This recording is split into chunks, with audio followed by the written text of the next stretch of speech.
தமிழகத்தில் வடகிழக்கு பருவமழை தொடங்கியுள்ளது. கடந்த ஆண்டு அக்டோபர் 15ஆம் தேதி தொடங்கி ஜனவரி 27ஆம் தேதி வடகிழக்கு பருவமழை நிறைவடைந்த நிலையில் இந்த ஆண்டு ஒருநாள் தாமதமாக தொடங்கியுள்ளது. இந்த ஆண்டு தமிழகத்தில் வடகிழக்கு பருவமழை இயல்பை விட அதிகமாக இருக்கும் என்று எதிர்பார்க்கப்படுகிறது.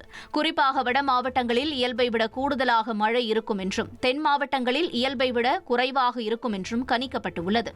தென் மாவட்டங்களில் மிக கனமழையும், டெல்டா மாவட்டங்களில் கனமழையும் பெய்ய வாய்ப்பு உள்ளதாக கணிக்கப்பட்டுள்ளது.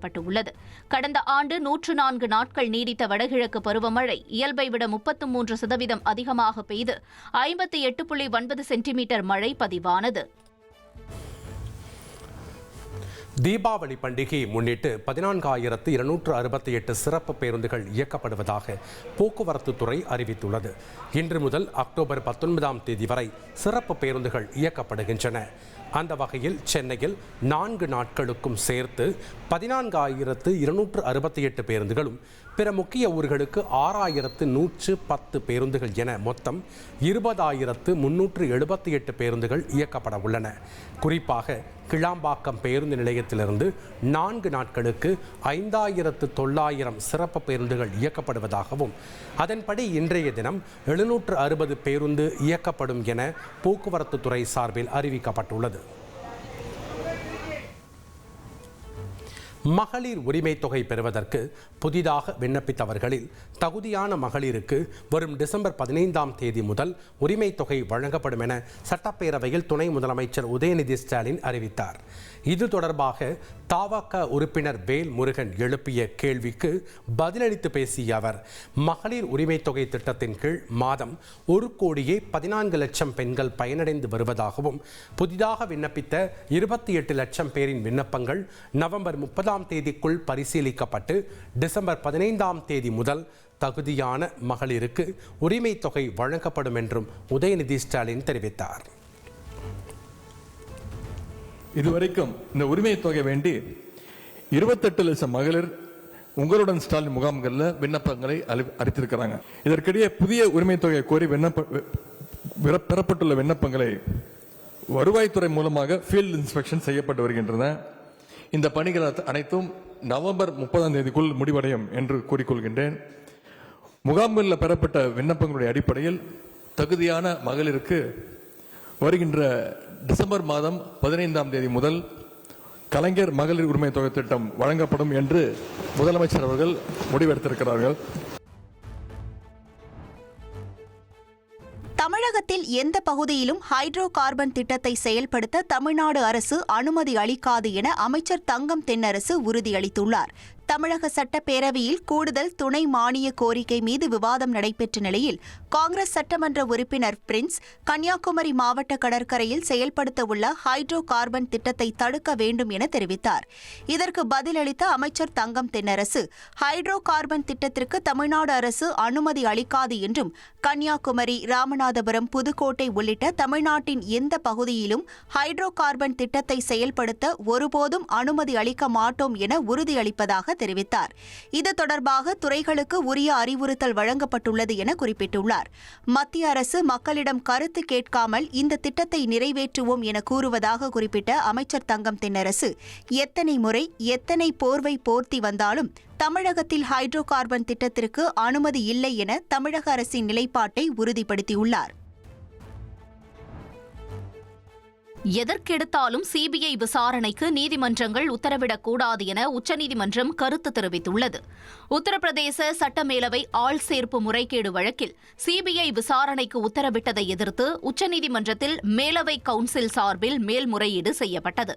இந்த வழக்கை விசாரித்த நீதிபதிகள் ஜே.கே. மகேஸ்வரி, விஜய் பிஷ்னோய் ஆகியோர் எதற்கெடுத்தாலும் சிபிஐ விசாரணைக்கு நீதிமன்றங்கள் உத்தரவிடக்கூடாது என கீழமை நீதிமன்றங்களுக்கு கடிவாளம் போட்டனர்.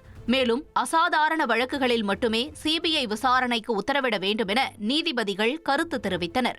கரூர் கூட்ட நெரிசல் வழக்கை விசாரித்த நீதிபதிகள் அமர்வில் ஜே.கே. மகேஸ்வரி இடம்பெற்று இருந்ததும் குறிப்பிடத்தக்கது. அன்புமணி தனி கட்சி ஆரம்பித்துக் கொள்வதுதான் அவருக்கும் அவரை சுற்றி இருப்பவர்களுக்கும் நல்லது என பாமக நிறுவன தலைவர் ராமதாஸ் தெரிவித்தார்.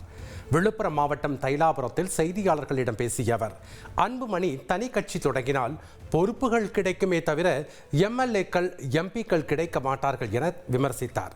மேலும் தாம் மருத்துவமனையில் அனுமதிக்கப்பட்டிருந்த போது புதிதாக தொடங்கிய கட்சியை தவிர மற்ற அனைவரும் தன்னிடம் நலம் விசாரித்ததாக தாவேகாவை ராமதாஸ் மறைமுகமாக குறிப்பிட்டார்.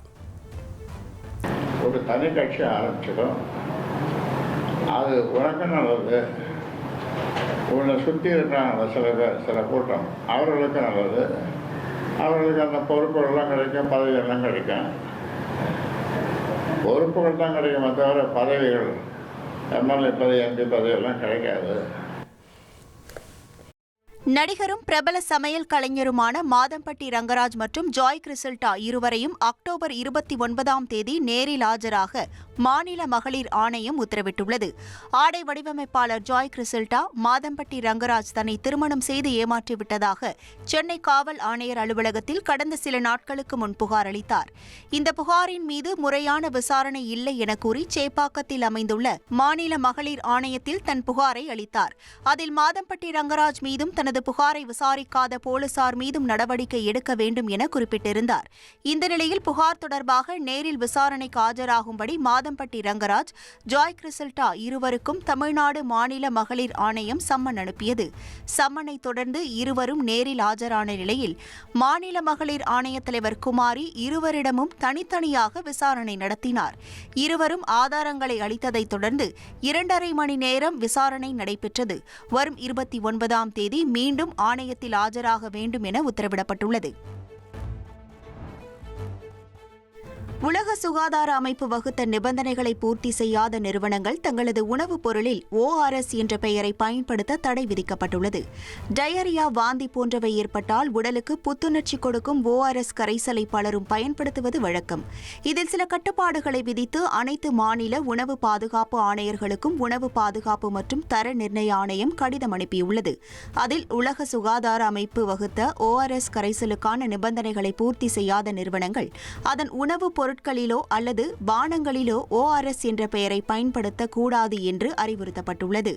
ஏற்கனவே ORS பெயரில் லேபிள் அச்சடிக்கப்பட்டிருந்தால் அந்த பொருட்களை சந்தையில் விற்பனை செய்ய முடியாது என்றும் உணவு பாதுகாப்பு மற்றும் தர நிர்ணய ஆணையம் தெரிவித்துள்ளது. கர்நாடகாவில் மாநில அரசு நடத்தும் சமூக பொருளாதார கணக்கெடுப்பை மாநிலங்களவை உறுப்பினர் சுதா மூர்த்தியும் அவருடைய கணவரும் இன்ஃபோசிஸ் நிறுவனருமான நாராயணமூர்த்தியும் புறக்கணித்துள்ளனர். தங்கள் குடும்பம் பின்தங்கிய சமூகத்தைச் சேர்ந்தது அல்ல என கூறி தகவல்களை தர அவர்கள் மறுத்துள்ளதாகவும் கூறப்படுகிறது. இதனிடையே கணக்கெடுப்பில் பங்கேற்க வேண்டும் என யாரையும் கட்டாயப்படுத்த முடியாது, பங்கேற்பதும் புறக்கணிப்பதும் அவரவர் விருப்பம் என கர்நாடக துணை முதல்வர் DK சிவகுமார் தெரிவித்துள்ளார்.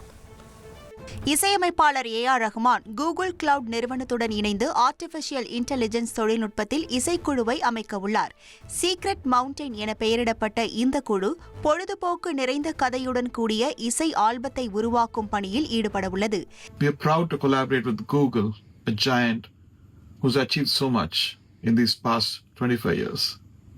We are hopeful that their technology, AI, will benefit and empower Secret Mountain to a whole new level. இளைஞர்களிடம் ஜெமினி AI அண்மையில் ட்ரெண்டானது. இதில் உருவான விண்டேஜ் பாணியிலான விதவிதமான புகைப்படங்களை அனைவரும் இணையத்தில் பதிவிட்டு வந்தனர். இந்த நிலையில் சீக்ரெட் மவுண்டைன் என்ற இசைக்குழு AI தொழில்நுட்பமான Veo 3, Imagen, Gemini Flash 2.5, Gemini 2.5 Pro ஆகியவற்றை பயன்படுத்தி இசை ஆல்பத்தை தயாரிக்க உள்ளனர்.